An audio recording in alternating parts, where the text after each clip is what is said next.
When Barack Obama appeared before Rick Warren, he was asked a simple question, when does life begin? And he said at that time that it was above his pay grade. That was the essence of his question. When I asked the speaker what advice she would give him about when life begins, she said the church has struggled with this issue for a long time, especially in the last 50 years or so. Her archbishop and others across the country had a very strong refutation to her views on all of this. I guess the strongest probably came from Edward Cardinal Egan, who's the Archbishop of New York.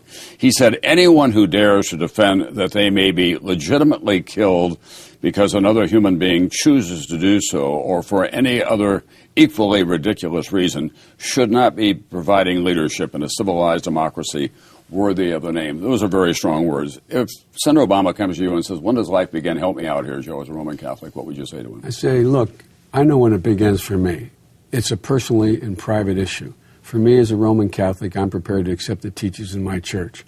But let me tell you, there are an awful lot of people of great confessional faith, Protestants, Jews, Muslims, and others, who have a different view. They believe in God as strongly as I do. They're intensely as religious as I am religious.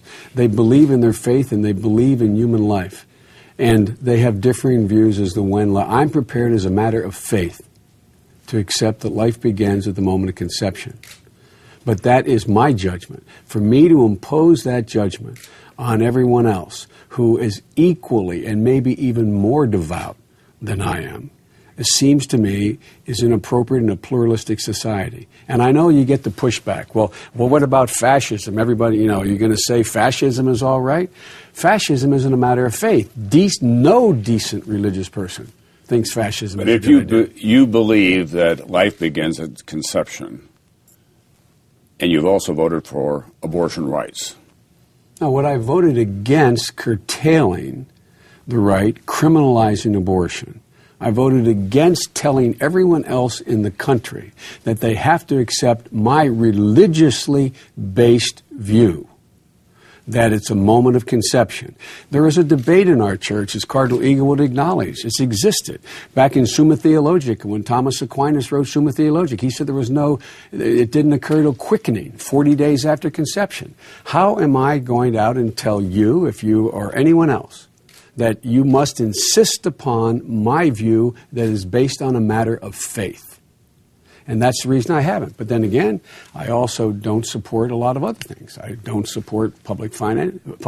I don't, because that flips the burden. That's then telling me I have to accept a different view. This is a matter between a person's God, whether they believe in God, their doctor, and themselves, in what is always a trick. And what we're going to be spending our time doing is making sure that we reduce considerably the amount of abortions that take place by providing the care, the assistance, and the encouragement for people to be able to carry to term and to raise their children.